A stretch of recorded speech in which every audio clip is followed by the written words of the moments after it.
And now the recording stopped. But I forgot to put on my echo cancellation, so I have to stop it again, which always happens to me. 1 second, Nausea. I feel like it's fine when you have up. I think that was the main issue with that last time. I think I'm just That's why you traumatized asked me from. to have a headphone too, for like exterior noise. Yeah, less Mhm. that, and also it will pick you up better. Okay. My beauty But Yeah. does. It just Yeah. helps make everything better. Nausea, where are you? Are you in your house? I'm in my home, and that's my cozy space Perfect. with the piano in the back. I Oh, was doing that's some sweet. vocal exercises earlier. Some warm-ups. Yes, it was. I will sing to you now, guys. You're my audience. Thank you so much for being here. Our Thank you for first having me. female guest on Oral Histories, which is very exciting. Okay. I I just was want going to to say, know. actually, before we started, Nasia, can you Yeah. shift your camera slightly just so it gets you more in the Where is center that? of the... I'm more in the Oh, center. yeah. Oh, yeah. Yes, I was And wondering. I yeah, was like, I can only see if half you of can, Nasia's face. yeah, just so we get all, when we fully go into it, I don't know how it's going to cut it, but yeah, just we get Yeah. all of you. Now we can see you. Wait, I want to know what time it is where everyone is, because this is our first one we've done where Layla isn't in I know, normally I'm with the guests. London. Normally Yeah. you're with the guest. I think it's I the feel all of latest. us wearing a different template. Yeah, Yeah, I want to know. completely. I mean, What for time is it me, for you? I'm Layla? late. It's 4 p.m. for me, so my day is kind of been Almost and done. gone. Almost It's done. I mean, happened. I woke up really early for whatever reason. I ended up running a 10K this morning in a little race, I saw and that. yeah, Congrats. sleep. It was probably not the best idea to go through with Why it. did you only get 2 hours of sleep? My brain was just racing, and then the start time was really early. We had to be there for 5:50 a.m. just because you have to get it done before the sun. Yeah, Oh, because it wow. got quite hot. So was quite tired. Came home, had a little bit of a sort of just recharge nap. I've got all my sources of caffeine near me because I almost got the time wrong for the interview. At first, I thought we were doing 4 p.m. UK time, and then I was like, no, we're doing 4 p.m. me time. So yeah, we almost had a really bad mishap because I was like, should I go nap? And then I was like, I have a feeling my time is wrong. So yes, 4 p.m. for me. Nasia, you're in London.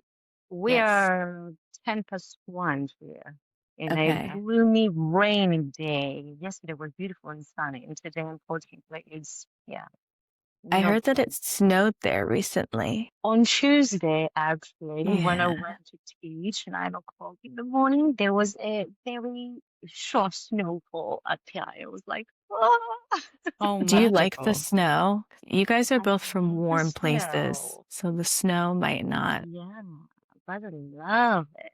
Like You I do? got the child, like I was screaming and everyone was looking at me, like the clients, like, Well, I just, okay. no, I And love it. I do. for me, it is 5:10 a.m. in Brutal. Seattle. So I'm not even Right. in Salt Lake City. So it's actually 6:10. It's like my body thinks it's 6 in the morning. So that feels more manageable. But I'm in Seattle at the moment. So visiting my brother-in-law. So we're like literally across the globe from each other. I That think is I'm so on fun. the other side of the world from Layla, which is To crazy. that thing where it shows you, yeah, where you can literally see where everyone is. It's like that's wild. So thank you for making it work, Nadia. We're trying to figure out at some point doing an interview with Luke, and he's in He's in Australia, right? Sydney. Yeah. And that one is like someone's gonna have to Crazy. be up in the middle of the night. There's just Yeah. no other option. So this actually works out. Amazing. Okay. I think next time, like in round 2, we should Yes. interview all of us again, but all of us need to be in an exterior place, like in a beach, in a We mountain, can in a go to lake, like the like Maldives or something. create a background I'm to liking reflect this. where we are. Right? Go Like somewhere having lived in warm. Australia, like We can go go to the Greece, opera. maybe. Yes. I don't know how it's called, The but opera. Yeah. Sydney Yeah, Opera. yeah, you got it. I know you from teaching at Pi, as does Layla. And I actually don't know how long I don't even know how long I've been at Pi, but that's like our origins are all with you and Pi and not before or beyond that. I want to start, I mean, I always like to know what people are doing before Pilates. Like I always start there, but I also just want to know how long you've been at Pi. Like how long have you been in that space? I think it's 7 years. Is as many Okay. years I am in the UK. Okay. A long time. Oh, that's how long you've only been in the UK. Okay. See, there's so much I don't Wow, know a lot of already. background story. And it's so interesting interviewing Christos and learning that he, I asked him, like, what were you doing before Pilates? Law school? Like, who knew that Or I Christos think was a lawyer accounting. or something Yeah, very STEM. quirky? Yeah. So, and you're also from Greece, Yes, right? I have two Greek. So, what is Nasia's origin? Where did it all begin for you? Were you born in Greece? I don't even know that. Well, yeah, Were you born there? born and raised in Athens, Okay. with a mom that she's from an island, from a northern Aegean island called Limnos. I feel I'm Islander girl. I call myself an Islander. I love staying in the islands. Yeah. The sky, the sun, nice food. Yeah. Maybe in a previous Whenever life I you're was a surfer. I don't know. Ooh, I see But that. yeah, I do love this. I love this life, it's very chill, very chill. Yeah, and your parents are both also from your mom, you said, is from Greece. Is your dad from Greece as Yeah, my well? Is that where dad has origins from Italy. Like if we go back, has Mhm. the Grimani, my last name. I think now I can be a quarter of Italian, just call myself Greek and quarter of Italian. That would make sense to me because you're such a Zen. Greek Italian makes sense. That's a fiery Wouldn't combo, though. Not it's really that, yes, if that's you think true. about But you're also like, I don't know, pretty you go with the flow more so than I was saying this to Christos actually also, I think in our interview, that not all Pilates teachers are able to just kind of chill out. And I feel like you have that ability, which I don't know if that's more the Greek that side or the teaching up Italian side. very easy.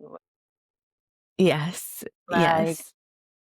that phase and that Nasia that you guys met, I really feel it happened the last 7 years actually that I moved Oh, country. really? The Okay. change of countries, sure, environment, people that I'm around, it really did change me. I was always the type of person very open-minded, very open for everything.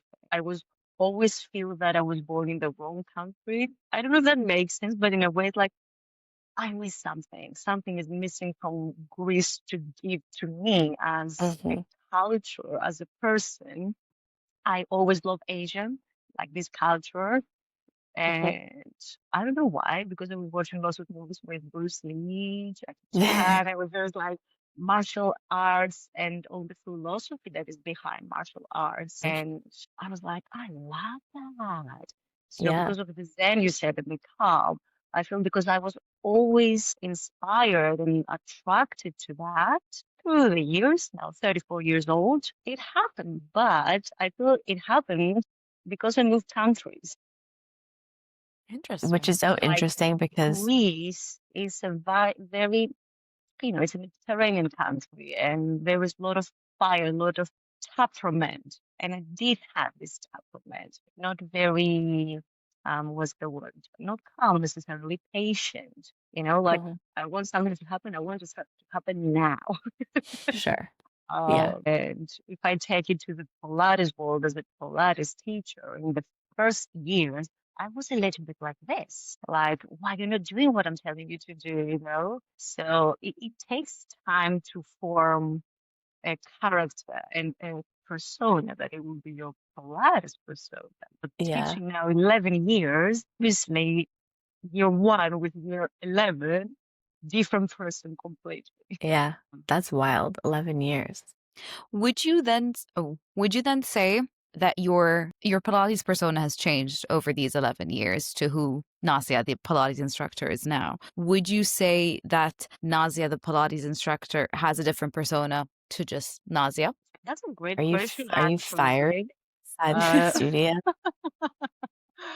I think I want to say it's the same person, Mhm. but for some reason, because we add the business aspect onto when you are, teaching and you are in the studio, I might have a bit more patience that I have in my everyday life, my people. I don't know if that Fair. makes sense, but I think I can say that. Yeah. Yeah. Okay. Yeah. Yeah. And what, because one thing I keep telling people who aren't in the Pilates world, and when I'm talking about oral histories and things, I'm kind of like, I haven't spoken to anyone yet who, when they were a kid wanted to be a Pilates teacher.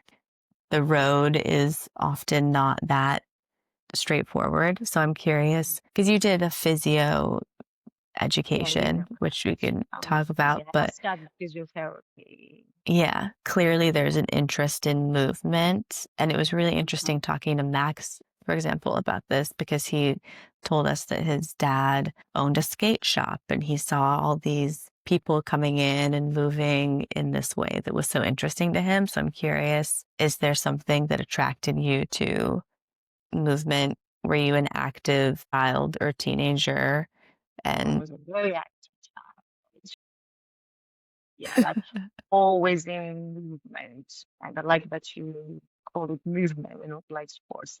Yeah, I don't know. It has something special. Call it yeah. movement. I don't know. I started 5 years old. That was the age I got into sports. So gymnastics was my first sport.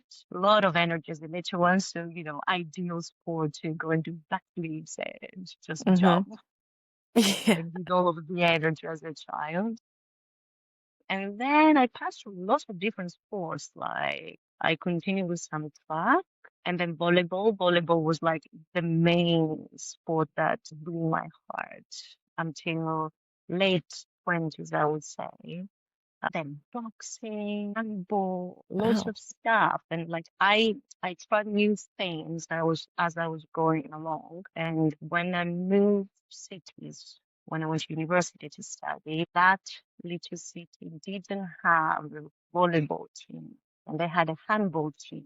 And I was like, okay, I'm gonna try. Like I didn't want to leave the movement part of me. It was at that point defining me. Like that is part of my life. I cannot leave it. Like from such a young age into your 18 years old to stop. I don't know. It felt weird to me. So I tried handball. I didn't like it. And around 20 years old, it was the first time I went into the gym, first time. And they had yoga, they had Pilates. It's like, what is that? I had no clue because all these things I described, they are sports that you are outside in the court and Mhm. you're not inside staying Yeah. with machines or do like yoga or Pilates. Yeah. So it was a really nice teacher there. I don't remember her name. She was doing contemporary type now that I know, like her approach was like Yeah. Now you know the contemporary type difference. of approach, yes. Uh, but I really liked what she was doing. And it was alongside my studies as a physio. And I was close to finish my uni. And, Mhm. we do a dissertation at the end. Wait, where was the And uni? Say it again. it was in Patra. It's Okay. another city, it's not Athens. It's close to Athens. And that's where you were And studying I was where we physiotherapy. studied, yeah. Okay. And I was like, you know what? I was always in England. Can I find something that I can use it as a rehabilitation or something? Mhm. So my dissertation, it was about, let me remember the title. It was clinical Pilates for people with neurological disorders because Oh, we wow. had done with my friends that we were doing the dissertation together. We had done a research to see about musculoskeletal problems and how you can use Pilates. And it was like Mhm. quite a lot of material on that. And we're like, okay, let's do something completely the opposite of it, since there's a lot of research around the musculoskeletal part. What can we do? Neurological disorder. Let's make our life hard. So yeah. That was the dissertation. It was about using Pilates in people with neurological disorders, actually. That's Pretty so interesting. cool. Yeah. Do you remember what the findings were from that? I mean, I assume that It it was helps. It beneficial. Yeah. helps. And if I can recall, it was about, the neuroplasticity of the brain because of the repetitive patterns as the repertoires, we repeat the exercises. That helps. So Yeah. in general, Which is, I guess, a if the big end benefit. it was use it. No matter what Yeah. you have, it can help you. Yeah. Yeah. That's such an Yeah. interesting note, I think, as well, where one of the biggest criticisms you hear so much about the classical system And the argument against it is that it's repetitive. And sometimes, I've heard instructors consciously say, like, are my clients going to get bored? Or you have people who are maybe in the more contemporary world say, well, you guys are just teaching the same thing over and over. And here's just one small thing to show you where actually there is that benefit. And I mean, we all believe in the classical and where repetition is so useful and can build so much, but it's so cool to see as well. And I've seen it, especially with elder clients, where just anecdotally, I know how important it is for them to start to try to memorize an order or, okay, we've been doing this. Can you remember what comes next? So it's cool to know that something that I've also just thought of anecdotally does have a foundation in clinical trials. Yeah, that's super Sometimes I call interesting. it the Sudoku. For Yeah, older people, you need yeah, to use your brain. right. I don't know if there is research out there if Pilates could help with Alzheimer, and I would be very curious to see. And I think that it would help Yeah, for that reason. that's so interesting. I had never thought about that, but that makes a lot of sense. Did you study a specific kind of physiotherapy? Like, was when you enrolled in that program, No, what did you so in envision those four doing? years, it's a very generic approach. Like we're going through medical disorders, neurological disorders, cardiovascular disorders, lots of things with kids with special needs. And at the end of your studies, if you decide to do a master, the master will define the specialty. Let's say you Okay. want to follow a direction for kids with special needs, for example.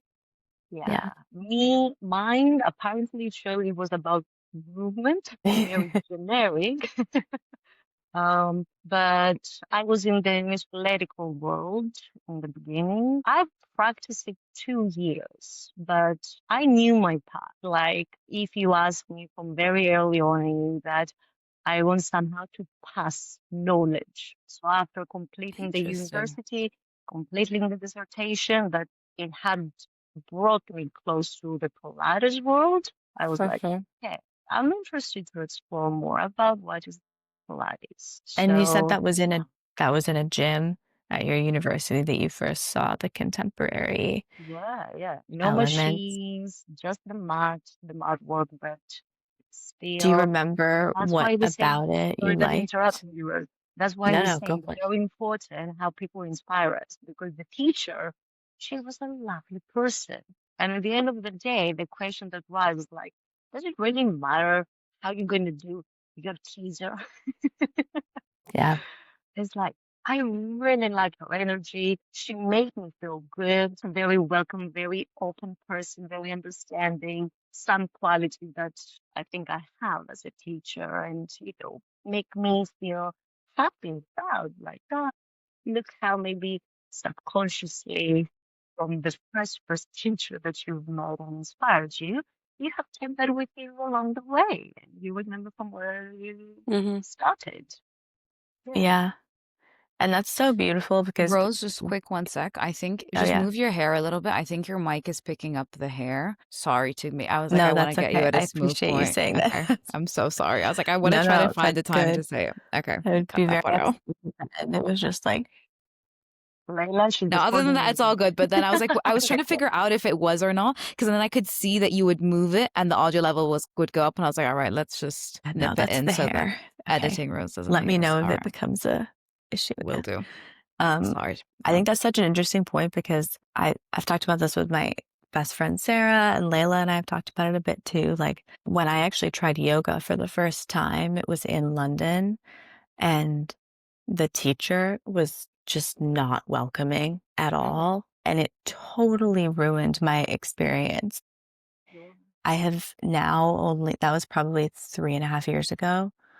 And I've only just tried yoga again because I just Was had a like a traumatic sour, experience. yeah, I had a traumatic experience. I was like, oh, this just clearly isn't for me. And it makes a huge difference. I think that's very, very true. And we often forget that. You could not know, you could forget something and no one cares. But if you're not a kind person, no one's going to want to come back to your class. Okay, Yeah. so you did classical first, and the teacher was inspiring. Did you do because you've done multiple trainings for Pilates. So was the first one contemporary? And where And do was you that? know the story of that? I don't know the story. And I How know I when know you came Christos over. also. I was gonna say, because that is I how don't know if you Nas shared that's it or you mentioned No, something, but I don't know we it. know each other. Please share the story. So back then on the first certificate I did, but it was contemporary Pilates, Christos was the teacher's assistant teacher. Wow, I that's didn't So I realize that it amazing. was the remember that. contemporary one. Yeah, Yeah. yeah. And like I feel like with him we have moved almost the same path, and then the Hmm. ways change once we come to London because he did that as an assistant teacher. And then he did the Power Pilates training, the classical one. I was already teaching 3 years and I felt like something is missing and like find something that is true with the method. And then I checked with Chris and it's like, I did that training. So I did the same training with the same teacher, our Pilates training in Athens. And then he moved to London. In the meantime, yeah, I don't know, like I was teaching and I was also doing the certificate, the second one. And I was like, I need to leave. It was during the financial crisis in Greece. Like, I need to leave. Like, I cannot stay in my country. And it's also, the same time that I met Christopher, my partner. And it's like, okay, I'm doing the certificate. In 8 months, I will finish it. And at the end of the year, I'm moving to London. So that was Wait, it, is he Greek actually. as well, your He's partner? British. No, Christopher is British. So where did you meet him? Yeah. In Greece? In Greece, he's a parkour coach, and he was invited in Athens as an international for, I'm not sure if it was a workshop or one of the level 1 or 2 courses they have. And I've met him because he's my best friend's Fell in husband love. friend. Oh my God, So that is yeah, ideal. That's yeah. And my really best friend, she was sweet. like, a guy from London has come. Do you want to come out with us for dinner to show you the city? I was like, sure. Oh my It's like a God. romance book. Yeah, Yeah, that yeah, is. yeah, yeah. And the How beginning is like, sweet. okay, you're from London. Talk to me about your city. Right. And after a few minutes, like, you're a good-looking guy too. Shall I think about I mean, yeah, because it? you were saying that you always felt like Greece, maybe there was something missing for you there, whether it was the city that you were in or Yeah. just the country. Had London, before meeting Christopher, was that something that was a city that you thought to move? Not at all. Ooh, Never, and I okay. hadn't Where? moved. I hadn't, what's the word, visited London before, so Hmm. no idea about the country, London itself, nothing. When I was little, I was always saying, I will marry an Italian guy. That's fair. I think we all want that, Now I'm with a you British know? guy, so Yeah. So where did you want to move when you were thinking, I guess when you thought I need to get out of Greece, then it was already an so I option, but have relatives in Australia. That was like the okay. first option in a way of like you have people that you know there. Hmm. At the same time, I was like, that's too far. Very far. I And always feel like they're on then their own. I mean, it's an island, Planet. obviously, but I your always own feel like they are their continent. own. Yeah, literally. Yeah. Another option was Switzerland, just Hmm. because I liked Switzerland, but then I was thinking it's a bit expensive at the same time. I have family in Germany, so that was also an option. But then I Mhm. was like, we don't speak the language. And then the last option it was States, because again, we have not relatives, but friends there. So again, it will be somewhere that I know. So no, Sure. London or not, it was in my list as an option moving And city how did there. you think of it when you first came over? Because I said this to Christos too. I kind of thought, because am I remembering correctly, Layla? He like loved London. He loves London, and he's like is really. And I just couldn't wrap my head around someone who's from such a beautiful, warm, Hmm. vibrant place, than just being so in love. I mean, I love London, but it's not the sunniest of all cities. So I'm just curious how you felt when you got there. I Was it a had shock? Yeah, I did. It was I a feel like that total first shock. winter must have been. And Yeah, it wasn't, you know, guys, it wasn't about the weather. The shock, it was about the people. that's Like, also fair. I feel like Yeah. in Greece, in Athens, we are in a little world, you know, like our little world, and that you not necessarily move, but travel the world, and you see other parts of the world that are like bigger and like what?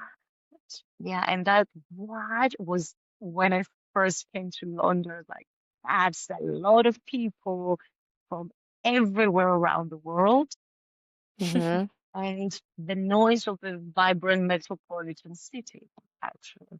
So, yeah, Yeah. yeah. And when you, at that point, when you came over, were you looking for work? You had done a classical training already at that point, or you had, I had okay. finished the certificate. I came, and then because my teacher from Athens, she knew Honey. She has said to me that she's looking for teachers. I was like, okay, cool. But my ego self back then, I was like, you know what? You will try with your own strength and power to find a studio and not go to the one that they recommend to you. Like that is solution in my head, right? I was like, you're gonna fight for it. You're gonna try and do your best to find a Pave your own position by way. yourself. Yes. Yeah.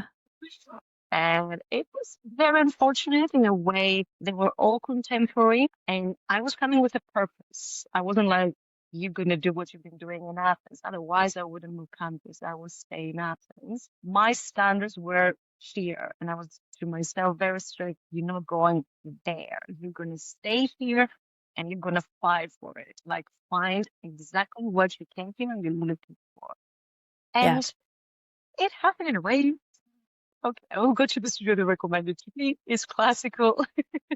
Yeah. That happened after like 3 weeks of fighting by myself. Yeah. Yeah. Fair enough. It's tough out there, especially, I mean, that wasn't that long ago. I feel like there's lots of classical studios now, but were you interested in teaching contemporary at all? And I guess I'm Yeah. curious also, you touched on it a bit, but what was your first exposure to classical Pilates after doing contemporary? Like, where did you first see classical Pilates in Greece? Me teaching, you mean? Or just why did you want to do that training then, the Power Pilates training? First of all, because it was a certificate that is recognizable around the world. Okay. So I can move countries and come into London. That will be a certificate that, Okay. you know, it stands Got it. here and Yeah. recognize me as a Pilates instructor who knows the method.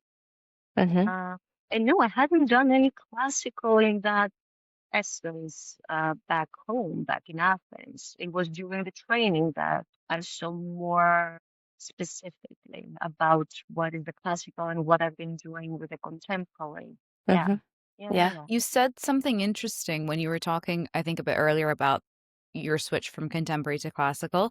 And it's Mhm. something that you, Christos, and Max have all said. And you were all teaching contemporary, and you all said that you were missing something. You said you Yes, wanted answers and you weren't able to find it in that contemporary world.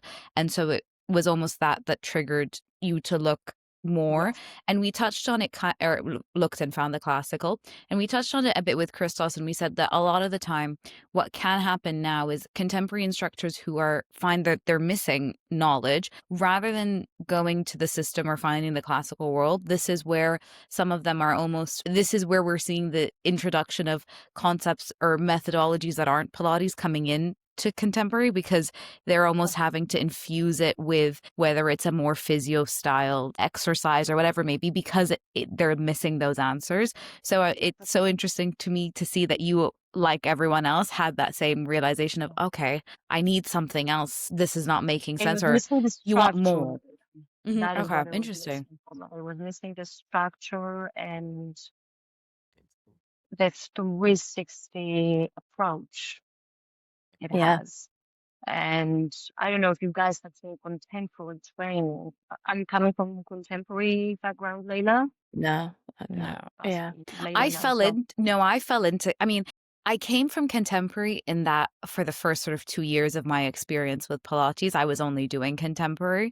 And I didn't even know that I was doing contemporary. All I knew was, Pilates on the reformer. I was the same as everyone else. I was introduced to it through social media, and social media pushes reformer. It doesn't even really push Pilates. And I was finishing up my university degree, knew that I wanted to shift into the fitness industry or into movement. And I had really connected with Pilates. It was the first form of movement that really resonated with me. And so I then found the Equinox training by accident in terms of when I was searching up teacher trainings, Equinox came up and I knew of them as a gym in the States. And there was the one in London was near me. And so I sort of almost by accident signed up for it. And then on my first day, I was given this classical syllabus and I was like, what is this? I've never heard of these exercises before. Who is Joseph Pilates? So, yeah, I fell into it, but then it just, like you're saying, it gave a system. And so, even from day one, I just felt there was an answer to everything, or everything was always coming back to, especially the instructors we had, were really drilling in, what's the why of the Yeah. exercise. And so I always felt that I had a very strong foundation. Whereas I imagine if you're coming from a contemporary background where there may be almost less consistency even between training courses, you're almost like there is no system. You're just giving sort of spots of, or actually, I mean, I'm not sure what training programs are like, but I can't even imagine maybe what, Yeah, I'm like kind you're of saying, like, that what lack is of, even being taught So the there? thing after the completing the contemporary certificate is like you were creating the format of the class. It's like notes, right? Mm. And here in the classical world, you already have your structure. You can plan your C part, obviously, with the body you have in front of you, but C part, oh my God, that's what teacher training approach. But yeah, you understand, like the needs of the person you have in front Mhm. of you, but everything else, they're structured. They're structured. And I don't have like to plan a session for all each student of mine each time I'm gonna go see them. It's there.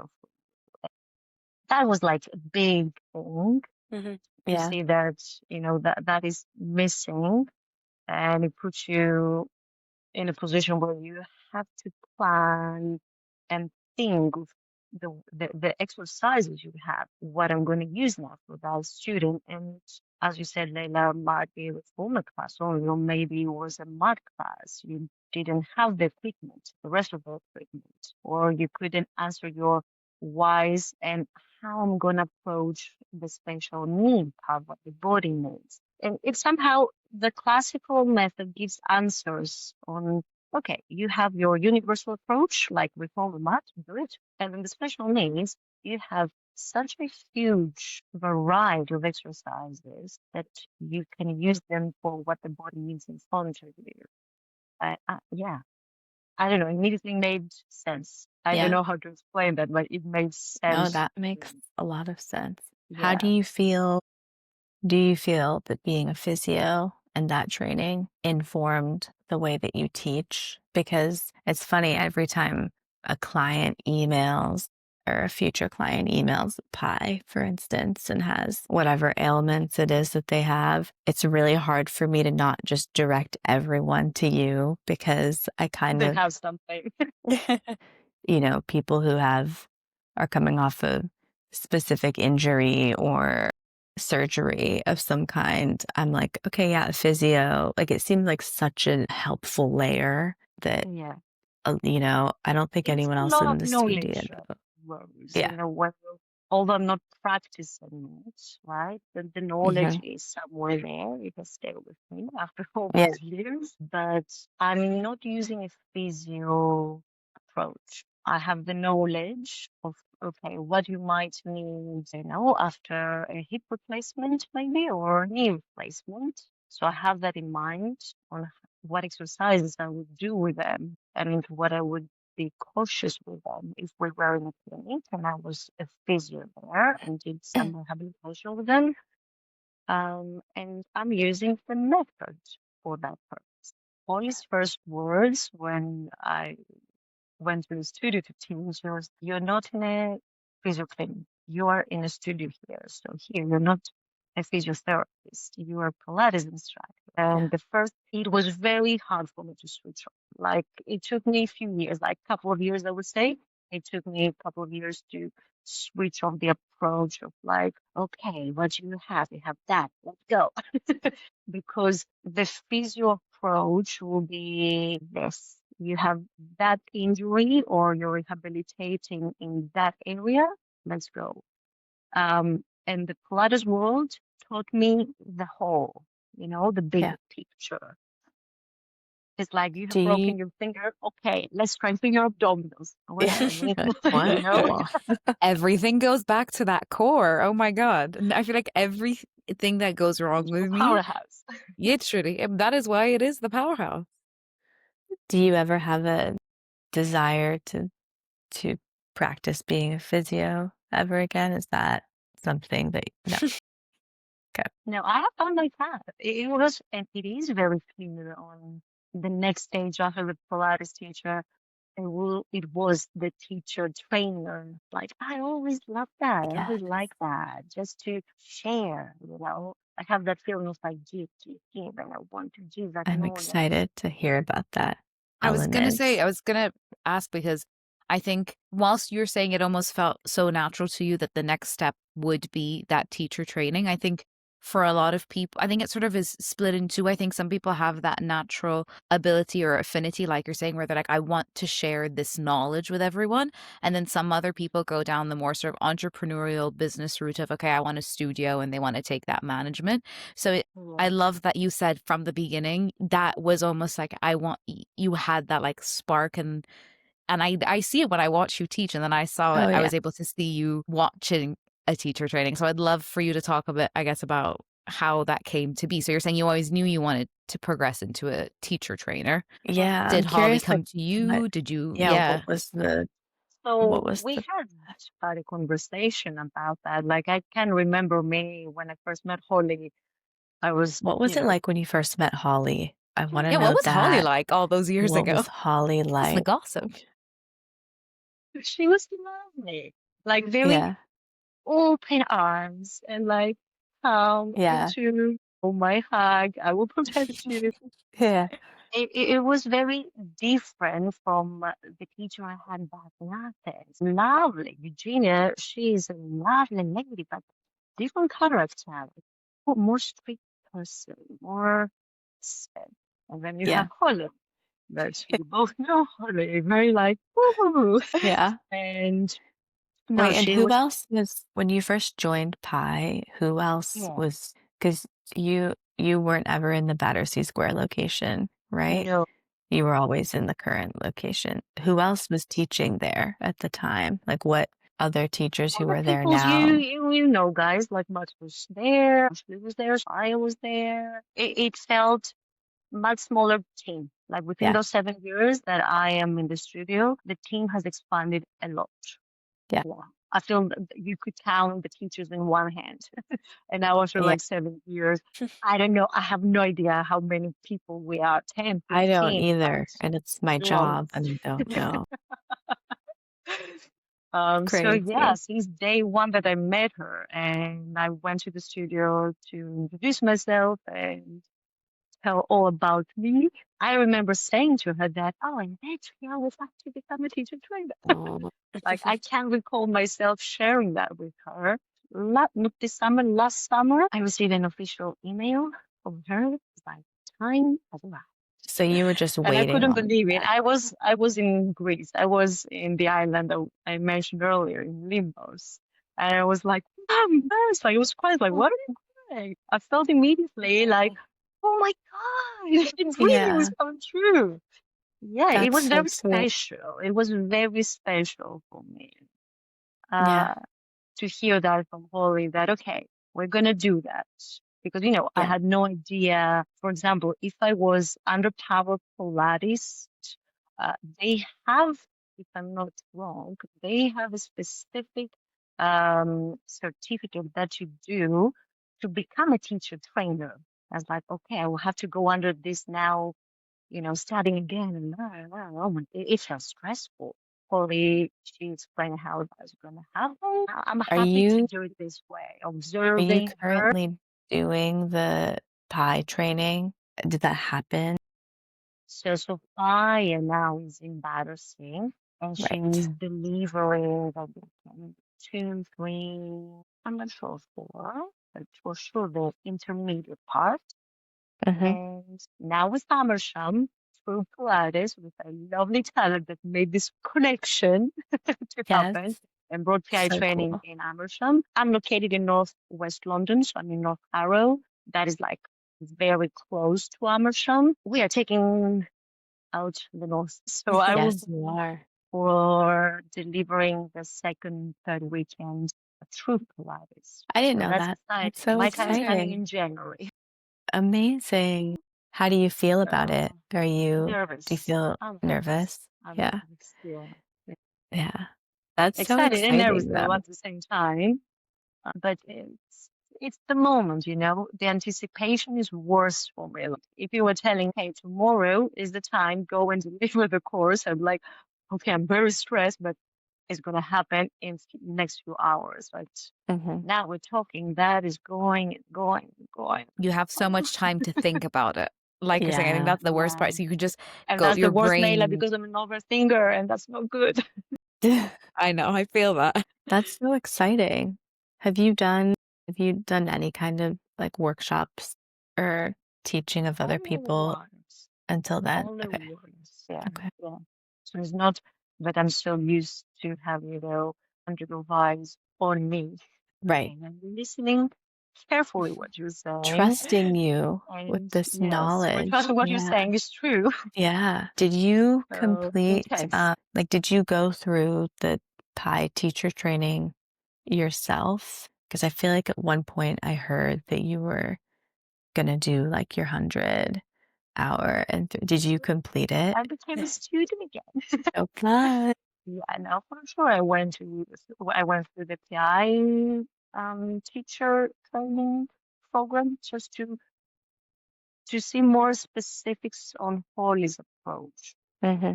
Okay. Yeah. Because a feedback to Holly was, I can see you the macro. Like if you know her as a person, all this wisdom, I don't know. I felt reading the manual, like I can see that Holly has written the manual. And I Okay. like that. So that was Yeah. something that, yeah, it felt that I had to go through. And then it was nice to go through the exams to, as eventually, I would make the assessments also to learn about the expectations and what I will have to assess to other people when I am in that position and see them teaching. So it was a very nice, what was the word? Not approach. It was a very nice way of me observing Holly when she was delivering the course. First of all, because I had completely different eyes. I wasn't a student from a student that knows zero, knows nothing, but I was a teacher with some experience. And now, instead of me observing the bodies, everything was on Holly, like focus on Holly, how she Yeah. moves, how she speaks, and everything. The skill of communication, the art of delivering knowledge here, and it was amazing. And then going through the exams, and it felt stressful, like all the teachings for years, like being into the position of you're being assessed. Yeah, Hmm. it does feel so. It reminded me again a little bit, okay, how the students feel when they are in that position. So, Yeah. it's lots of new things, maybe not new, but reminders to come back and form the teacher training person that I'm becoming. Yeah. Yeah. It's been very cool to see because I feel like the apprentices with you and Sophia. I remember when Holly told me that you guys would be helping out. I think I did the last training that was only Holly. And so my initial thought was that I just didn't know. I kind of was like, well, people are coming here to train with Holly. I don't know how this is going to go, but I've been telling people increasingly having 3 points of contact, and especially you and Sophia, who have the bandwidth to, I don't know, really work with the apprentices. Like Holly wasn't doing privates with the apprentices. She taught us and it was amazing. And then we didn't really have much of a relationship with her after that. So it's very cool to see you and Nasia like teaching it and then also delivering private appointments to these apprentices where they're like, you just have such a good rapport going with all of them. I think they all just love you guys, which is very cool. I love them too. It does feel like it's like little babies. Yeah, You know, they are little babies. it's like I'm here to protect you and like teach you everything I know. It does feel a little bit like this, but in a very nice way, not babies like in the little ones that they don't know Right. nothing. In a way that they are people that they have come here to learn. So love them, take care of them, and just give What them a have the, reason to fall in love with that, right? yes, yeah. Hmm. What have the challenges been, if any, of doing like pivoting into the teacher training? Because I remember at one point, I think it probably was around the time that you were either just starting to observe Holly do the teacher training, or maybe you had just kind of started thinking about like, going down that route. We had had a few conversations in the studio about kind of like burnout and like your schedule at Pi got like slimmed down. And I don't know how many other places you're teaching at now, but I know that delivering teacher training is a lot. And I'm just curious if did you like put some other things down to then take on that role? Or has it Not been, really. no, Things you're have just been going increased full? actually, like the No. demand has Yeah. been increased. It's completely the opposite. Like since Okay. we came back from my summer holidays, it does feel, oh my God, we're Christmas already. Yeah. Like Crazy. October went like this. Like I I know. didn't even feel when October passed by. Now Yeah. November, and as my main hours are in Battersea, trying now to find extra time for the immersion group. That adds up on my schedule in a way Yeah. that I have the corporate classes every other Friday. So the Fridays that I'm not there in the city, I'm trying to add up onto the immersion group because I'm the link somehow, with the butters in the training. Like obviously Tara is around, but until she also become a teacher trainer, right? I am the person that I connect the two Yeah. ends. And Yeah. so I'm adding more stuff now in the schedule to keep that connection with that. So are you Because it's teaching challenging for me to there? come down in Battersea. Right. Okay. So you're teaching them in Amersham. Yeah. Okay. Yeah, That's like cool. we I try didn't to know that decide was the once case. or twice a month to find days and go there and have some classes. I was there yesterday with them actually, and it was really nice. It's a very nice Yeah. place. If you're back to London, you guys, you need to go and visit. It It's looks really a do a tour. beautiful. We It Yeah. call looks, it the I could see that from the Nasia. images I see on Instagram. I could see that. I'm curious. We've kind of asked everyone this, but I'm curious, especially because you're delivering teacher training as Christos was doing. Do you feel like some teachers that we've spoken to, like just in general, are of the opinion that when you start a teacher training program, you should be able to do whatever exercise very well? Varying standards. Maybe you should be able to do the advanced material. Maybe you should have to do the intro mat or something.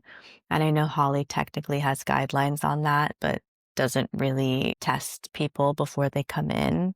Do you feel like before you start teacher training, you should be at a certain level, or do you think it's okay to come in completely fresh and not, have any experience?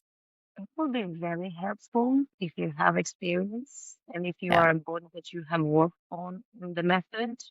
Just to Hmm. I will approach it a bit differently. In a way, you're deciding to start classes, like to go through the teacher training. Why? Like, if yes, like if you decide to do that step, why you haven't done anything before? Like, okay, morning, I woke up and I decided I would become a Pilates teacher, Right. but I Yeah. have No. never done Pilates in my life. Yeah. but I will Yeah. do it. Like Yeah. I will ask, like, how come? Yeah. If you What's the decide to do purpose? that, like, what drive you to do that, but you haven't practiced it? Like, how can you know what is that? And if you're gonna like it, if you haven't tried that. In that Yeah. sense, Yeah. I feel like people should have tried it on their bodies and, not being students like for a long time, but at least have gone through some sessions to see what it is that they're paying for to be taught. When maybe that becomes Right. their career or whatever. And some people are doing it for their personal knowledge. That's totally fine. But it's like you're going a bit in the dark. Okay, Pilates, it's fancy. Let's go. But what is it? I don't know. Right. Right? So yeah, my answer will be for sure it will be good people, not come completely blind and like mind and body blind and to know what it's Yeah. all about. Because maybe Yeah. expectations wise, they have different, completely different expectations, maybe from things they were watching on Instagram or social media, and then coming into the training, like, but that is not what I thought it was going to be. So, and it's quite a big amount of money to pay for the certificate, Yeah. right? It's not like, it's almost like an annual fee going to a university, close to Yeah. that. It's a Mhm. lot. It's So really a lot. I will advise people to know where they're giving their money and to see if they really like Yeah. what they're I about think it's to a good do. answer. I think And it I, also yeah. that's the cool thing. That's the cool thing with I found Percy with like the teacher training is that you are surrounded by people who want to be there. Unlike when you're in high school or maybe university where people maybe feel like there's an obligation for that higher level of education, or in high school you don't really have a choice. You have to be there. Everyone was choosing to like in my teacher training group, everyone was choosing to be there. You're investing your money, so you're taking it seriously and it's something you're passionate about. So it's so cool to be around that energy and that is what's cultivated. And I hope you have that almost reassurance that, when you go to True and you're teaching, because I know you're saying you're a bit nervous about it, they want to be there and they want to learn from you. Yeah, No true. one's forcing them there. Yeah, Yes. no, it's true. And it's because all of them, they have tried it. They have seen what Hmm. Pilates is. Yeah. Right.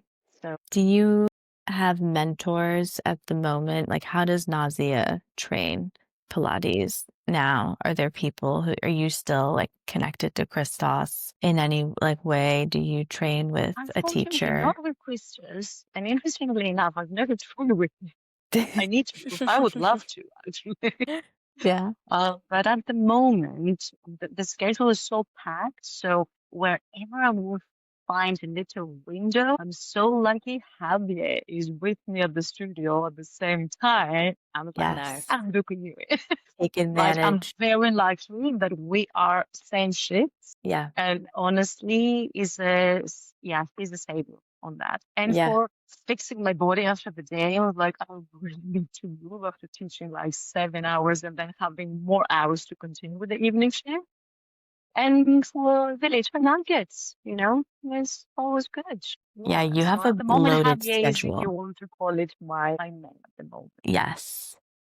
Is there anything in particular that you're kind of focused on at this phase in your own practice? Because it seems like you're very like mentally aware, like it serves you emotionally as well as physically, and maybe it's grounding in some way. But are you just, not just, but is there anything in particular that you're working towards in yourself as a teacher, aside from the teacher training element? I think my answer is going to surprise you. It's the vocal lessons I'm taking. Yeah, Vocal lessons, that you vocal said? lessons. Yeah, That's amazing. yeah. Fun. What's the And story it's a behind part that? of vocal health and how that started.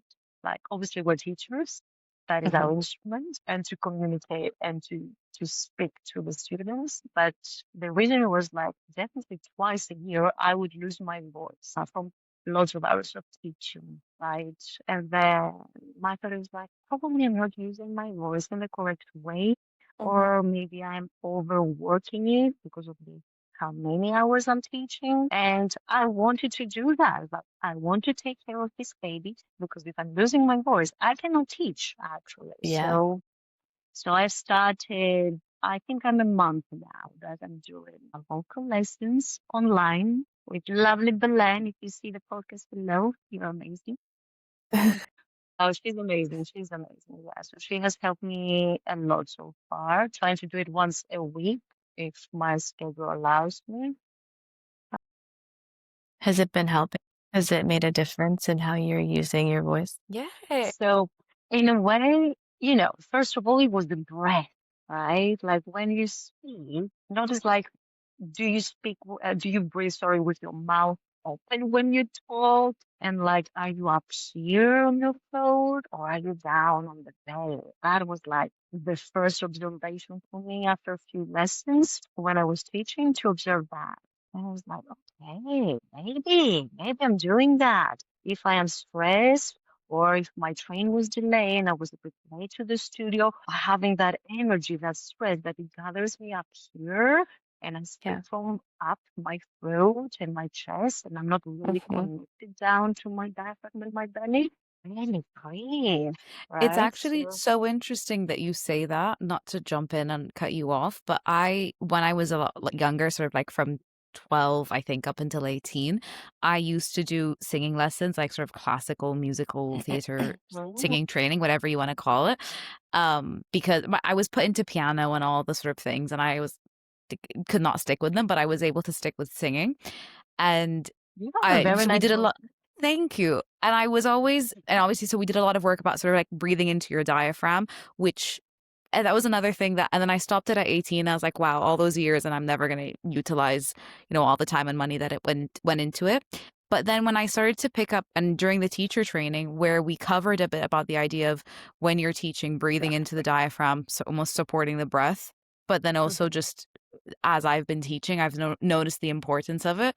And it's something that I think has benefited me, is having all those years and that foundation of that is just how I naturally will talk and breathe, and that is how I teach. And a lot of people weirdly have complimented my teaching voice and when I teach, the sort of sound that comes out. And I only say that because it was the first time someone complimented me, like, oh, your teaching voice is so nice. And I was almost, didn't know what to say to them. I was like, thank you. I don't really know how to respond. It really threw me off guard. And so it's so interesting for me to now hear you talking about, all these years into your teaching, that you realize, okay, this is something that has been missing for you and that is now improving and has a benefit on your career as a teacher. So it's cool to Yeah, see. for sure. Yeah. Yeah. That's And it's very, very like, cool. I think when I'm assessing people, I heard that from podcast actually, because getting into the part of teacher trainer, I'm so in love with communication skills and all the entrepreneur people that they speak on stages because actually what they're doing communicating. And I'm listening to so many podcasts about how to use a voice, how to become a good communicator. Amazing, amazing information from all those podcasts. So one of them said that if someone says that, oh, I like you, like as a person, they're actually commenting on your voice because that is, am I talking like that? And I'm very bored. Like, who's gonna like me if I speak like Yeah. this? And Right. then, hello guys, like having the energy, the vibrance is like, I really like you. So when someone says that I like you, actually they're commenting on your voice. And that's That's quite so Yeah. I interesting. like that. Yeah. Yeah. So in my assessment, it's a part. So it's not only like how you stand as a teacher, do you know the material and all the stuff you need to show me like the roadmap and the technique, working, blah blah blah. It's your voice. How do you use it? How Yeah. will you connect with the student? How will you pass like do your 100 vigorously pump your arms? So like No one's going to Yeah. pump their arms if you no say one's it Oh gonna my like that. pump God. I can. vigorously arms. Yeah. I also So think that voice is so people, so important. when I Mhm. do these phone calls with people who are interested in doing the training, every once in a while there's someone who says, like, I'm so shy or I'm so quiet and I don't know if I'd be good at it, but I really want to. And I always say, like Tala's always the example I use as like the really kind of like super high energy I call her the teacher. fire machine.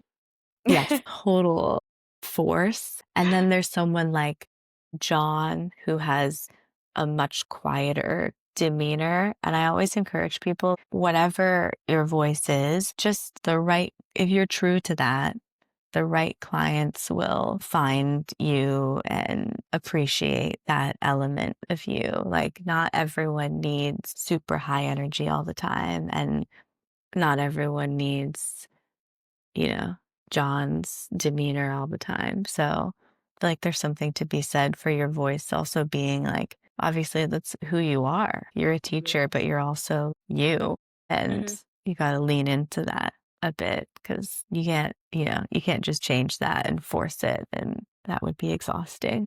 And that's what we Yeah. were both saying at the start as well. The idea that you, I mean, you don't want to put, if you're not a welcoming individual, you don't want to put it on necessarily, but so much of what can draw someone to you and keep them there and also come to your classes is that welcoming and that openness to them rather than, like we're saying, being and obviously the burnout happens. We all have those days where we're not our best selves, but it does go to show you, like you're saying, one, we can all memorize the book, learn the book and pass the test, but that, like exactly what you're both saying, that is only one element to being an instructor and being a successful instructor. So it's really interesting to see how it all really does connect. I will give an example here on that, like the overwhelmed and the burnout. Like, I know all of us, we're teaching so many hours, and like in the end of the week, we are exhausted and we really just want to hide in our little cocoon. It's like, I don't want to speak to anybody, just leave me Yes. alone.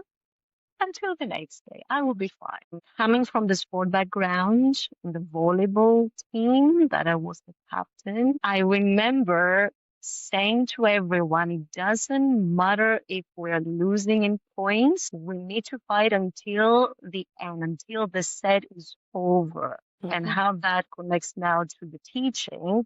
In my head, I'm performing until the last minute. From 9 o'clock until my 6 o'clock, 6, 7 class, that's my last class. I might say to people, my brain is fried. Just excuse me if, like, or use my words or like say something that doesn't make sense.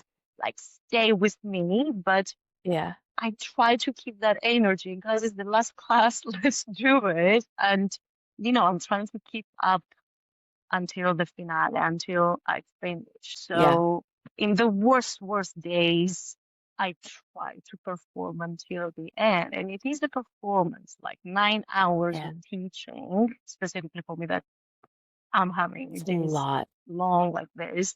It's a lot. It's a lot. And that's why you need to be so good with the timing on managing the 15 minutes. Have your 10 minutes. And as my local teacher said to me, those 10 minutes are the best to recover very quickly to continue for your voice. Yeah. But I know we have like Peter Rose, like he will come in the desk here, Yeah. like cha cha cha cha. Like, He'll come and talk and talk and talk and talk and talk. I was gonna ask you, I only have a few more questions for you, but when you say Peter, I was gonna ask you, Nasia has very loyal clients at Pi. I'd say more than anyone else. When Nasia slimmed down her schedule, the emails I got basically demanding I didn't know that that. I better keep I was this like, keep 9 it a.m. coming. Like, almost. And I actually remember being in Pi and it was a client who was older. I don't remember which one it was, but we were sort of figuring out how people were going to consolidate into this one day instead of being across a few days. And clients, yeah, coming up to me after their session with you, and they always book very far in advance and they feel like ownership over their hour with Like you. my slot. That is It's like my 10 9 a.m. It's a.m. my slot. slot. No, and you're like, well, someone else could sign up for it. And like, so I'm just curious, do you have any kind of intuition as to why it is that you can connect with these people so well? I feel like, especially the older clients, Mhm. you do a very good job at connecting with. Like they just adore you, as everyone does. But I'm just wondering if can you tell that that's an effect you have on people? Is there an approach that you have with clients that is intentionally trying to make them feel safe? You know, What's because the some of these magic people are secret, really is what Rose is grumpy saying. people. I think I will get back to both of you and I will ask each one of you, what do you think? What do you see? And I will answer back, but what do you think from what you see? Well, one example I think of is, and I don't know if you're still working with this client, but there was a client who for a while was working with a different teacher who then left the studio and she had quite bad scoliosis. And you did a session with her. And I remember speaking to her afterwards, and she was like so happy with the work she had done with you, and that you had basically said to her, you just need to move. Like you have such a narrative about your restrictions because of your scoliosis and your physical condition. And you just need to, like, we just need to not worry about that so much. And you just need to move. And she was telling me that she had, never thought that she could move this freely as she had before when she had her private with you. So I feel like, I don't know, maybe it goes back to just this kind of free thinking and openness, which totally transcends into the physical person that you are. If you have a very rigid structure about what you're doing, it's going to be very hard to break barriers for yourself physically. But maybe it all goes back to Mia coming from That's Greece. similar to what I was going to say. To not to just shower you with compliments, Nasia, but I think I didn't get to teach alongside you. Our shifts never coincided, but the very first class, or the only class I ever really took at Pi before I started to teach at, you were my That was how we instructor. met, wasn't it? Yeah? Yes, exactly. I was still in my Equinox training, and I was asking them, I was telling them I want to go do some group classes, I love a private session. There's nothing like it, but sometimes you do just miss that idea of sort of being I think there's such a special spark to group fitness training in whatever modality it is. And was through them and through Christos and Laura that they told me, there's a studio called Pi. It's a classical studio. And you came recommended to me through Christos, and that's how I knew that you and Christos knew each other. And so when I first met you, you mentioned, go say hi to me. And I think that was my first experience of how small that's the sort of classical Pilates world is. So many people have trained alongside others. And so in that, even though I went into that session already obviously quite comfortable with the material, and I think it was an intermediate level, so everyone felt very confident, but you had no ego in terms of, it was the first time you were meeting me. And I told you, oh yeah, I'm a student. And I think I know we all hear it a lot where someone comes and says, they practice quite regularly, and we all think, okay, do they actually, how are they actually training what I think they're training, or are they doing contemporary and think it's classical? And you had no ego about wanting to push me, or the fact that I had come from a different training that was an Equinox. You were just so supportive, but you had so much knowledge that you wanted to share to me, even in those like 50 minutes, without any ego. From day one, you had so much confidence. And I think I've always connected with the teachers who don't have that ego and we see it a lot in people where, they rightfully or not rightfully have the training and the experience, and some people carry themselves with a level of importance, and you weren't someone. You felt like you could be a friend even. So yeah, I just instantly connected with you in that. Well, on a bit of How a many years ramble, but ago was No that? ego. well, not that. 2 years ago, a year and a half, maybe now, almost two No, it years. feels longer. It feels longer. Nasia, don't No, age I'm us. I asking think it's that, fully a year now. in a way that I was a different person. Like, when someone has trained with you close to the beginning of your career and then you might cross paths again after years, it's like, I wish you knew that because I have changed. That's why I'm asking you in a way like, Mhm. oh, interesting. Like 2 years ago, you got that from me because I think I still was fighting to find this balance. That is very nice. I'm not saying it's not nice. It's Mhm. amazing that you receive that from me because I feel like now my ego has been even less and try to like, you know, speak. Why Yeah, do you think I that like is? that Has that been because of an the teacher active? training. Okay. thing, Rose. It has changed me a lot. Like, I know I say to people when you are a teacher and when also you're about to become a teacher trainer, you are in a very vulnerable position where you stand. You are exposing your whole world, yourself, who you are. And if you don't do the work with yourself, the inner work, everything will come up in the surface and they will see you, right? So through those, yeah, the last 2 years, actually, I have done even more work, like insecurities wise. When I will stand in front of those 8, 16, how many people was going to be the group that I will deliver the course? I need to have sort some stuff with myself Yeah. to be able to connect with them. I'm not saying that I will have solved everything. No, but Right. some stuff that are important to me, and as you say, Lena, like ego, like for example, yesterday that I was with the girls in school, you could see that group. First of all, they're thirsty for knowledge, but there was so much in their heads, so much in their Mm. heads. Like I need to do it right. I need to make that look nice. It's like, where does that come from? And I gave the example that if remember when you were a little one, like if you ever did a sport or even if you were outside with your friends and you were playing, you didn't care how things would look like. You just wanted to move and have fun. You didn't care aesthetically. How do I move? How do I throw the ball? You didn't care. Yeah. And we have lost a bit the meaning and the essence of the movement. We're so much in our heads. So like the aesthetic part is to look nice and do it right. What is even right? Yeah. Probably your ride will be different than my ride. Layla's ride will be different than mine. So just move.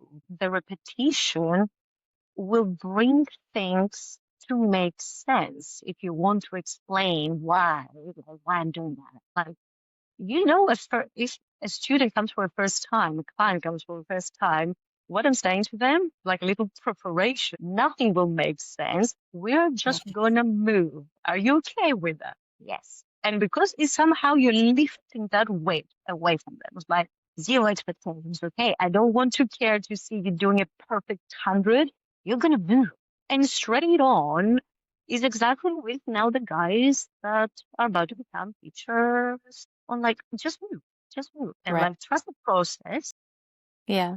Later on, 3 months, 5 months down the line, you will get your answers. Like I'm not gonna give you the answers. You're gonna get Hmm. the answers from your body because you're going that repetition again and again and again. You feel it. Questions are going to be bored, but then again, you're going to practice, practice, practice, and then maybe you will answer this question. It's like for you guys, when you finish in the 600 hours and after, things have been connected, the dots have been connected, and they were making sense. Like I can see now with other apprentices that we're doing sessions together, that they're close to their 600 hours, their 400 hours, what they're practicing for. But I can see in their heads, in their minds, it's like, oh, that shape looks with that shape, and that, is this a aha moment? And it feels so rewarding for me, first of all, to see that like trust the process. And for them, it feels like, yes, I know that. I can see that. So they're proud for themselves that, yeah, maybe in the beginning I was too much, why I'm doing this and why I'm doing that. And now I know. So Yeah. trust the process Yeah. is That's a magical. theme.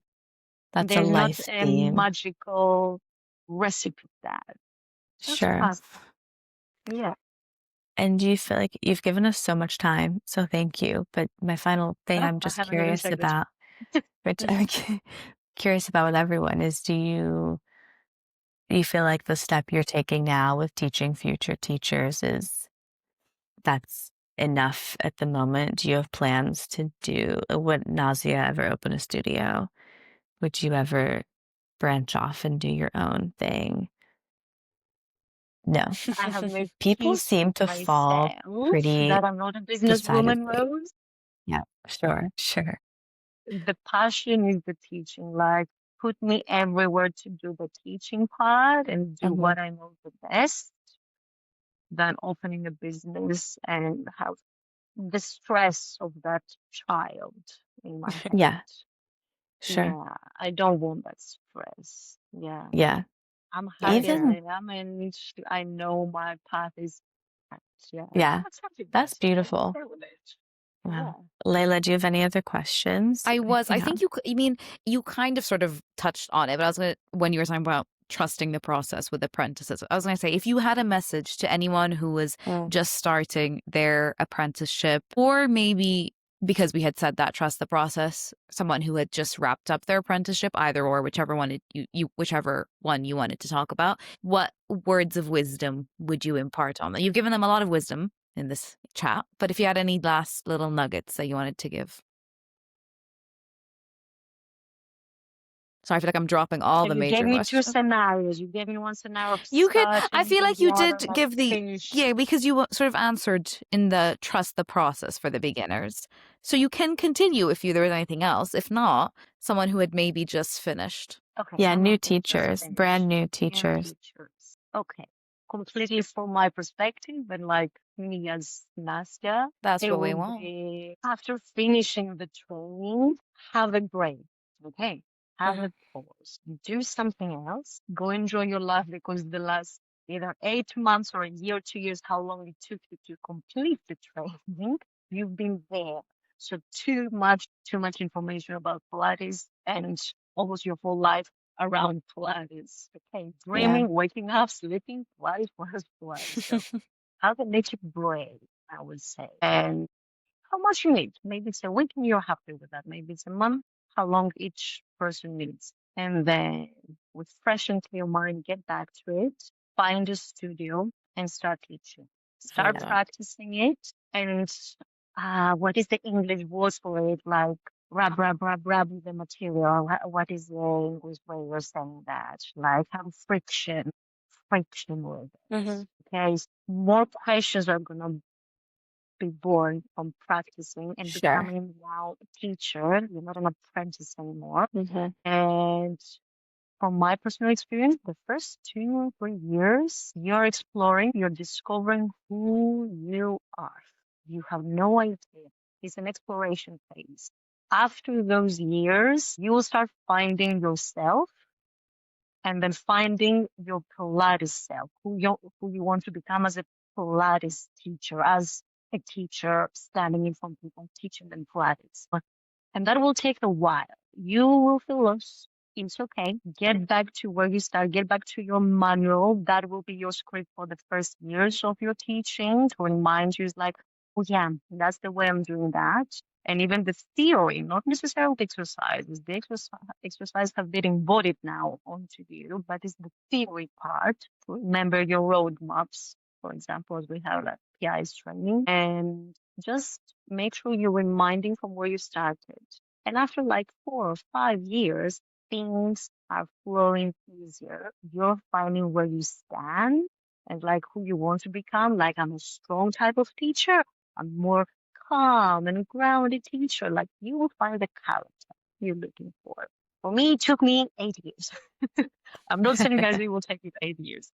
But yeah, it's a long process. It's a long process of finding yourself. If you are from this type of characters that you're quite tuned with yourselves and you're doing that work, you will see there will be ups and downs, ups and downs, and eventually the road will be much smoother down the line. Yeah, yeah. That's reassuring.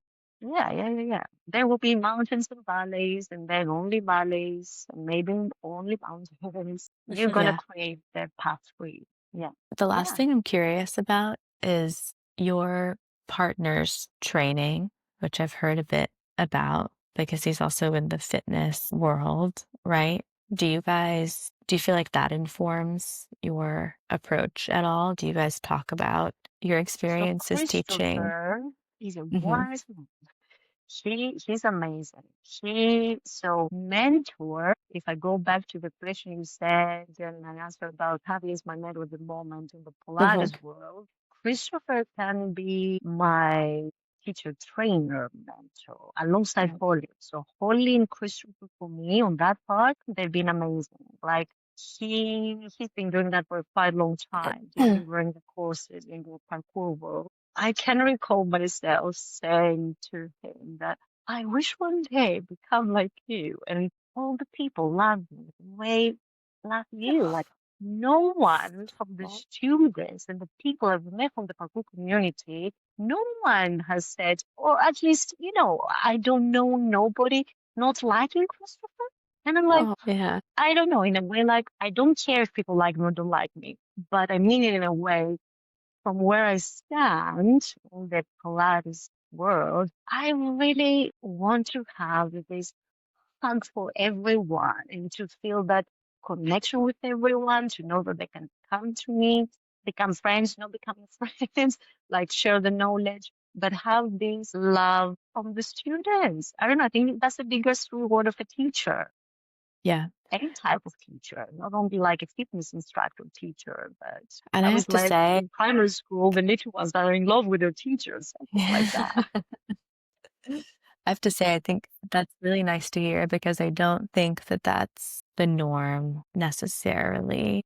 Part of the reason we wanted to start sharing these stories is because even in London as apprentices, we both felt like there was so much gatekeeping. Like I didn't feel necessarily comfortable going into a different classical studio in London and saying like, I'm an apprentice at Pi and I'm, curious to learn more from what you're doing here. That just wasn't like, I don't know, there's so much information and positive potential mentors and friends out there. And I just don't think the instinct isn't necessarily for people to, be providing that to one another.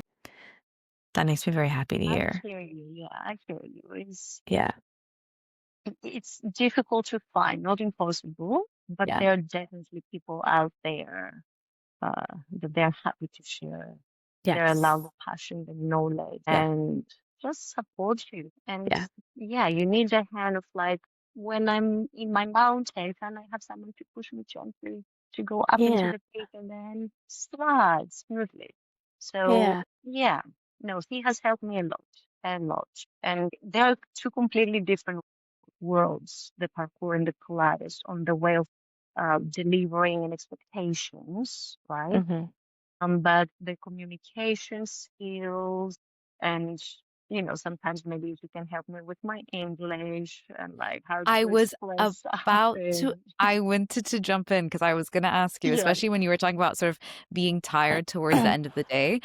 I Mm-hmm. imagine Greek is your first language, so you are teaching everything in your second language. For me, although Arabic is my mother tongue, but I would consider English my first language. But even I sometimes will find that there's like and all my Pilates training was in English. So all this sort of specialty terms I know in English.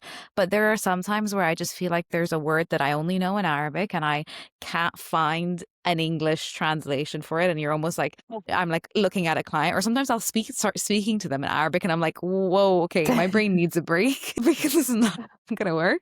So I wonder if you have that same, and I imagine you do, where maybe even towards the end of the day and you're maybe feeling a bit more tired. Is there When I'm that situation? tired, yeah, you're Okay. absolutely right. My brain forgets both languages, Layla. Like, it's Okay. blank. No Fair. English, no Greek, nada. It's like, I don't understand blank. Like, the brain doesn't, No, I feel that. I feel that. yeah. And sometimes, if I'm tired, apart from the blank brain, I can say Greek words like, oh, it doesn't make sense, but it's okay. I understand. They won't So understand, but keep funny. going. No, Both but it's languages. incredible to me that you're teaching in your second language. I mean, I could Yeah. not No, but as you imagine. said, like the material and everything from Mhm. Power Pilates, everything was in English. Yeah. It's not easy for me. If you ask me now to teach you in Greek, it will be like, no, Yeah. impossible. And it doesn't sound right. It doesn't sound Okay. right. Yeah. Everything is in English. I will keep it as it In is. English. Yeah. Would you ever Oh, yeah. go back to Greece? Is there ever, or to somewhere else? Are you feeling like London is the spot for you, or is there? Now it's later on, my 60s, 70s, we decided to go with Christopher on Greek Island and stay there for the rest of our lives, or spend like half of the time there and the other half here in London. That would be great. He really Yes. likes the way my family is approaching their holidays and the winter time, because they spend Mhm. quite like 5 almost months in the island, and the rest time of the time in Athens. So he was like, "Oh, what about that? Have you considered when we grow older?" Yeah, it can be a Yeah. possibility. For less Yeah. responsibility, things will be Sure. hopefully different and a bit easier. But yeah, Yeah. I will be a surfer in my 70s. Yes, you will be the best surfer. Yeah, Amazing. yes, Trying to think if there's anything else. At some point, we'll probably do another, part 2. I would yes, love we need to do one with you once you've had a couple of your teacher weekends or your students. training. That would be so cool to sort of Just circle capture back it when it's all before. done. Yeah. Yes. Yeah, that would be Hear about how it That's goes. amazing. Yeah, What are getting you out the guys doing? first stress, and then things will be much easier. Oh, it's gonna be great. They're gonna love you. What are you guys doing for the rest of your days? We're all in different phases of our day. Yeah, so here is Whew. almost 3 o'clock, so I need to have lunch. Mhm. Nice. Fair. Important, very Yes, important. very. Yeah. And then I don't know, like try a little bit this time, do more vocal stuff, because I have a homework of trying to find a ballad and apply what I've learned in my last lesson. Oh, Very So I have nice. found one, and I'm singing it, and oh my God, last thing, if you want to make so like I get so proud. Go for it. 1 a.m. I was just singing that song. I don't know what my neighbor was thinking, if she could hear me, but I was like so passionate into it, like hitting this high note. I'm like, I can do I it. love that so And I much. have it on repeat, like same song. I love I that think you Yeah, need that as well. Like to stop. I think that's one of for the things sure. that to will bother my help. neighbor. I mean, I can't. If I was a neighbor, I think I'd be like, Get this woman to shut up." But the We have it on. idea of how, the idea of having something, a hobby or something. I mean, I know that you're saying that the vocal lessons and you're focusing on vocal health will in turn and was to help your teaching. But also, I think, like you're saying, sometimes for all of us, you can get so involved and everything is Pilates. You're either training Pilates, teaching someone Pilates, doing Pilates yourself, whatever it may be. I think a lot of our week can be consumed by it. So I think it's so important to have, whether it's a different movement or fitness activity that you do, a hobby, read, whatever it is, something that is completely your own and a time where you can sort of turn off away from Pilates is something that I found that I need in my own life. So it's great to hear that, especially as your schedule is getting busier, you're Some having people that need time. that. Some people need that. But for example, Christopher, having the conversation about that, because he's not having the time to do parkour, he will do parkour. That will be Nice. what he will choose to do. Mhm. Yeah, like for me, I was telling him the other days, one of the apprentices asked me, when you're away in the summer, do you do like Pilates at the swimming pool on the beach? And I look at her like, no. Like, I don't want to see Pilates for the next of the month that I have taken Yes. off when I'm away. It's just because I have so much of it that I really need a break. But for other people, they don't have that so much, Mhm. they're gonna do it. Yeah, Yeah. Definitely. yeah. So much So, what wisdom to about you learn guys? from Nasia. Yeah. What are you doing the rest of the day, Layla? What's going on? To be honest, my sleep schedule whilst I've been in Saudi has not been great. I mean, it's because I'm just like staying up late and then just like sleeping in, which is Yeah. fine because I'm currently not teaching, so I don't have a schedule, a You're rigorous schedule that I resting. need to wake up You're in a for. rest zone. Yes. Yes. But I do want to sort it out because I was saying, I was up yesterday until 2 a.m. and I Oh, didn't need it. Yeah. right. And I'm going to Lebanon in the next week. And when I'm there, there's no more sleeping in until midday. I need to sort of get back in routine. What is your plan? Are you going to teach I that level? Yes, hopefully. Hmm. I've reached out to a Yeah. couple of studios. There's a few Hmm. classical ones. So once I get there and settled, I'm going to go and interview for them. And, hopefully if they like me, I'll start teaching. Which they will. I will love Yes. you. They love you. Yes. So bring some of my sort of the London wisdom back over. So aim is to teach math. I think there's quite a few like sort of math studios that I know will be sort of easier to get into, and then because there's less classical spaces. But yeah, definitely, I miss teaching so much. I just feel like I haven't been contributing to society. I've just been on a couch for 3 weeks. And I feel like this has just reminded me, or I've always known that I always need to be working in some capacity. But yeah, I just feel like, okay, I'm ready to turn the brain back on. It was a great time to decompress and be away from Pilates, but I miss it. I miss teaching. I would like to be on a reformer again. I want to be on the Cadillac, so I'm very excited. But I'm quite tired because obviously I didn't sleep well, and then I had that race earlier this morning.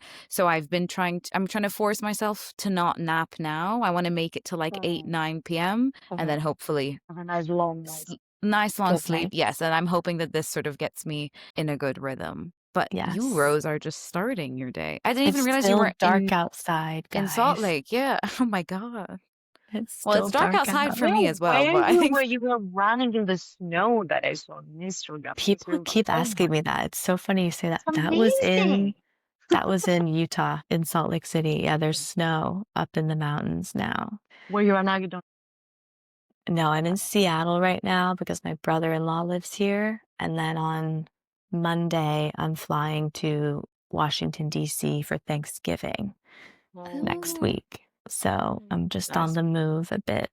But this timing worked out great because it's a busy weekend visiting family. So it's like from 5 a.m. to 7 a.m. I'll do this and Business it will won't go interfere ahead. with our day. So yeah, it's just so cool that we're all on different parts of the planet. It was nice to see both of you again, actually. so It's good so to good to catch see you, up. Nasia. In Yeah. some Thank reason, I you thought you would so be much. here in November, Rose. No, I said I You didn't wanted to come in come in London, I missed November. that. I said I wanted to come in November, and then it was just too, we had too many other travels happening. Okay. And we're still trying to decide kind of like when we're coming back, like what that timeline is. We will definitely be there regardless of whether we're like living there or just visiting in February. I've booked those Okay. tickets. And I'm hoping before then as well, like in January. So I'll be around. I'll see you. It'll be good. Yes. I'm very excited. Hopefully. I'm hoping in the springtime. Yeah, we're I gonna do a need to spring just trip also. Yeah, I sort of need to just once I get to Lebanon, unpack, settle there, figure out what I'm teaching. Once my life sort of like restarts, then I can look ahead and look at, okay, what's travel going to look like? What are my priorities? What's my work schedule? But yeah, once that is sorted, I'll be booking the first flight I can back to London. Yeah. For a Hopefully in the special place. springtime. I want to come say hi. I think London spring is, I think, my personal favorite. It's magical always, but to me, So good. just as the days start to get longer and the sun is starting to creep out, and everyone, the second they see the sun, is like in the best mood. I think even just Pi is like so beautiful, like with all that greenery. It's just you feel the world start to come back to life. So I'd love to be in London at that time. So yeah, hopefully in the spring. All the poppies and the tulips. Yeah. Well, Nausea, thank you. Oh, Thank you somebody's so knocking the much. door. Like Oh. going on. Sorry, guys. Thank you so much. We really appreciate it, and we'll do it again. So thank you. I'm gonna stop the recording and wrap it up. Yeah, we can do.